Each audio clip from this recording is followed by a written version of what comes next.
नमस्कार साथियों, जनगणना 2027 संबंधित एक क्विज है जिसमें 49 प्रश्न हैं। जो भी हमारे साथी जनगणना ट्रेनिंग कर रहे हैं, ट्रेनिंग के बाद एक क्विज उनको सॉल्व करना होता है। इसमें 49 प्रश्न हैं, तो इसके सारे प्रश्न मैं आपको करके दिखाता हूँ। इस तरह से आप अपने सारे प्रश्न सही कर सकते हैं क्विज में। सबसे पहले आप ये लिंक जो आपको दिया जाएगा क्विज का, उसको खोलेंगे और अपनी ईमेल आईडी को दर्ज करेंगे।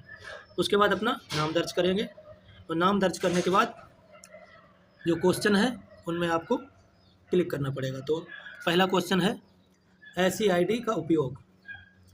इसका उपयोग करते हैं डेटा सत्यापन के लिए। लोक सेवक धारा 5 के अंतर्गत आता है। जनगणना डेटा सिंक सर्वर पर सिंक होगा, CMMS सर्वर पर। विस्तारित HLB का उद्देश्य है सीमावर्ती परिवार न छूटे। गलत लोकेशन कोड डालना नहीं डालना है। संपादित ऐसी रिकॉर्ड कैसे टैग होगा, ये पर्यवेक्षक से। ऐसी डेटा डाउनलोड कब करें, तो ये लॉगिन करने के बाद ही ऐसी डेटा डाउनलोड करें। ऐप अनइंस्टॉल करने पर क्या होगा, अनसिंकित डाटा नष्ट हो जाएगा। प्रगणक कौन होता है, तो प्रगणक होता है चार्ज अधिकारी। चार्ज अधिकारी कार्य क्या है, नियुक्ति एवं निगरानी। धारा 9 संबंधित है पहुंच एवं नंबरिंग से। ऐसी आईडी ना मिले तो मैनुअल एंट्री करें। अंतिम सिंक से पहले पर्यवेक्षक के हस्ताक्षर होने चाहिए। ऐसी आईडी सूची किसके पास है, ये प्रगणक के पास होगी। भवन संख्या कौन दर्ज करेगा,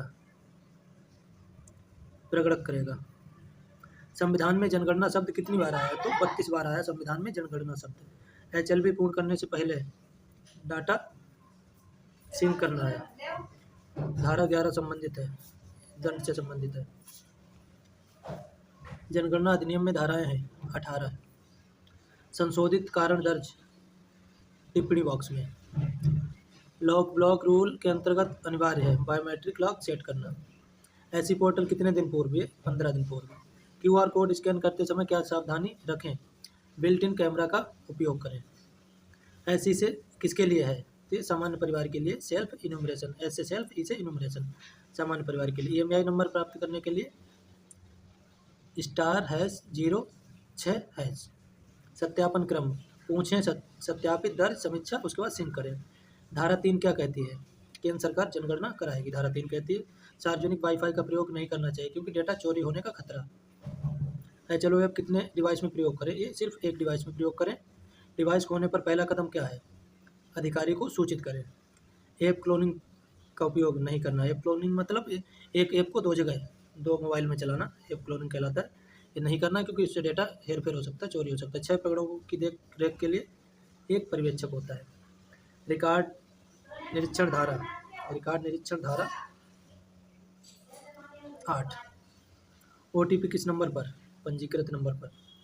महिला नाम छूट धारा 8। क्या ऐसी से फील्ड विजिट समाप्त होता है, नहीं। बंद मकान में क्या करें, बंद मकान प्रक्रिया। संस्थागत परिवार ऐसी में नहीं आएगा, उसका पर्यवेक्षक को ही करना पड़ेगा। OTP मांगने वाला अज्ञात काल हो सकता है, संभावित स्कैम। क्या जनगणना रिकॉर्ड अदालत में स्वीकार्य है, नहीं, ये गोपनीय रखा जाएगा। कोई HLB आवंटित नहीं का अर्थ है HLB आवंटित नहीं। धारा 8 संबंधित है प्रश्नोत्तर बाध्यता से। जूस जैकिंग किससे संबंधित है, तो ये सार्वजनिक USB चार्जिंग से। ऐसी लॉगिन आधारित है। OTP आधारित लॉगिन है। OTP डालेंगे तभी ऐप को लॉगिन कर पाएंगे। वेरीफाई अपडेट लिंक मिलने पर क्या करें, रुक जाएं। EMI नंबर का मुख्य उद्देश्य है खोए हुए या चोरी हुए फ़ोन को पहचान और सुरक्षा। डेटा कितने रिकॉर्ड बाद सिंक करें, तो 5 या 6। 5 या 6 एंट्री करने के बाद डेटा को सिंक करते हैं, सर्वर पर आगे भेज दिया जाता है। ऐसी अनुमति किसके अंतर्गत है, तो संशोधित अधिनियम 2022 की धारा 6D के अंतर्गत। झूठा उत्तर देने पर धारा 11 इसके अंतर्गत आता है दंड। तो ये हमारे क्वेश्चन है और हमने सभी कर दिए हैं और इसके बाद आपको दिखाते हैं रिजल्ट। 2 से 4 क्वेश्चन गलत होने की संभावना है, बाकी सही होंगे। आप भी इतने सही कर देते तो आपका जो टेस्ट आप पास आउट हो जाएंगे इसमें।